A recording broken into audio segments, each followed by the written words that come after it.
Hello and welcome back to the program. I am once again your host Joe. This week we watched Ingmar Bergman's Persona from 1966. It's not like the video games. It's freaking hot! It's on the list because it's got a spine number between 700 and 750. Okay, now I need to explain spine numbers. Alright, so Criterion DVDs, and if you go back in time, the VHS tapes, the laser discs, they all have a number on the side. We call that the spine number, because it's like, where it folds over. It's on the side. It's on the side. And basically everything in the collection has a number. They have numbered everything. They've got a lot of different... Basically, it's just for organizational purposes. And I chose this, which was number 701. I didn't even go far for it, but it beat out some things like Fantastic Mr. Fox, which I have seen, so really I shouldn't put that on the list. Hard Day's Night, which I was able to squeeze in somewhere else. All That Jazz, which I hear is great. It Happened One Night. Frank Capra, a classic. Oh, throwback to last week, La Dolce Vita. And possibly the most traumatizing film that you could have put on the list, Watership Down. What's worse, that or Salo? Oh, this is the best date movie on Earth. This is a great date movie. Hard to say what's more traumatizing. Anyhow, that's why it's on the list. But realistically, there's 50 films in there. I just wanted to put another Bergman film on the list. I really enjoyed Seventh Seal last year, and I heard this movie talked up a lot in various closet videos, so I thought I'd see what it was all about. Having seen it, I can safely say now, I'm still not sure. On the face of it, Persona is a film about a starlet who suffers a breakdown. She comes into the care of a nurse who forms a sort of unhealthy fixation with her, and winds up projecting herself onto her patient so thoroughly that she starts to put her trauma on her too. Like there's a whole scene where she's like, I know what's wrong with you and why you won't talk. It's because you had a child and you hate the child. You wanted to be a mother and now you regret your motherhood. But like that's the nurse. That's her backstory. Yeah, that's on the face of it, though. There's so much going on here that complicates things. You can't just take this at face value. That's face value. We talked before during Eyes Without a Face that themes of identity are prevalent in French horror, but themes of identity are basically the main course here in this Swedish film, to the point that we might even be able to question if these two characters are even two separate characters, or if Alma and Elizabeth might be the same person, talking themselves through a trauma. Like there's a point in the film where their faces merge. They're the only characters in most of the film. Elizabeth's husband doesn't even realize when he's dealing with Alma and not her. And the film ends with a film crew and a bus ride home. Like this is more than the trite "it was all a dream" thing. And it was all a movie, perhaps. Piss on you. I'm working for Mel Brooks. Not in the face. Like, apparently Bergman cast these two women specifically because of the way their faces looked, so that he could do this shot.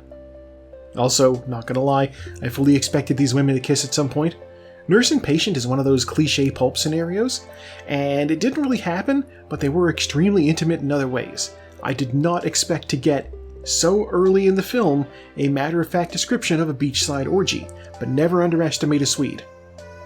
The name of the film, of course, is also a reference to identity. The persona is an aspect of Jungian psychology. Basically, the outward face we put on for the masses. A customer service voice to you retail workers out there. We wear many masks, but who we are underneath is our true self, and we don't even always reveal that to ourselves. In this film, we have our two characters. We have a literal actress, someone whose job it is to wear these masks in public. She suddenly loses the ability to do so. We also have the vulnerable nurse who struggles now that the mask refuses to face the public. There are, of course, a million ways to interpret this film, and even a cursory glance at various people trying to figure out what's going on tells you that everybody comes away with their own read. Even the stars of the film had their own read on it, thinking that they might be representing the director himself. And that's a really neat thing about a film like this, is that there's so many different ways to interpret it, but it doesn't hold your hand. You just really need to find your own way through it. So would I recommend this film? A cautious yes. As I said, you need to meet this film halfway. If you go into it expecting a straightforward narrative, you're going to have a bad time. Well, maybe not bad, but you'll be confused. If you're down to watch something and engage with the material, and really think about what it's saying, then yeah, absolutely give this a watch. And hey, speaking about giving things a watch, what are we going to watch next week? It is not a good date movie. Just want to clear that up. This is a movie called Sallow. It's one of the great films ever made by a human being. It's horrifying. I'm putting it back. 3, 2, 1, and go. Alright, down into the horse plinko they go. So what happened here before is they go down into these teleporters and then they come out here on the left. Then when they get to the bottom, after going through these tubes full of little, obstacles. Whatever you want to call them. Little nubs, I don't know. After they go through these tubes, they get to the bottom. There's these boxes here that stop them. They get stuck. Master Builder and Pinocchio out front. 2 tons of turquoise to Taustenite has gotten through. Yeah, they hit this teleporter at the bottom, and then they go back up and they run down the middle. Or not the middle, the side. It's the same course. Basically, they just go down these tubes.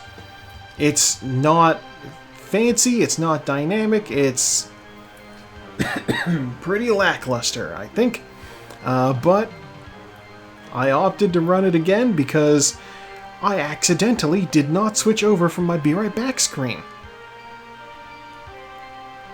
So yeah, 2 tons of turquoise to Taustenite has a commanding lead, actually. Which is good. I've been looking forward to this one. It's not a guaranteed thing because these tubes can slow you. Look, see, it's stuck. It's very stuck. Godzilla coming in from behind, followed by Pink Flamingos, a Master Builder, and targets. Oh god, save me from Pink Flamingo's Godzilla. Now 2 turns of turquoise to Taustenite is going through these tubes effortlessly now.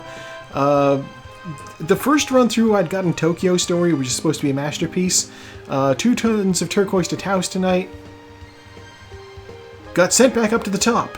It's Godzilla! It's Godzilla and an upset win, followed by the French Dispatch, Throwdown, Francis Ha, Sorcerer, Les Samurai, Fantastic Planet, Pinocchio, The Hidden Fortress, Portrait of a Lady on Fire. That's our top 10. A lot of things back up there. What happened? 2 tons of turquoise to Taustenite. Why did you get sent back up to the top? I was looking forward to this. It's a Robert Downey Sr. movie. I have not seen him in anything. That's a lie, he was in Boogie Nights. But he wasn't memorable. Okay, Hard Day's Night. It crosses over, targets, bringing up Baby, I Walked with a Zombie, Naked Lunch, Alexander Nevsky, Playtime, Altered States, The Day Trippers, Mr. Arkadin, and Anatomy of a Murder. Some of these things are just going through the portal and dying. Battle of Algiers has also just gone through the portal and died, and it's official, our winner is Godzilla. The original.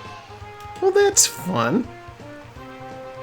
Okay, let me pull up my list and look up details on Godzilla.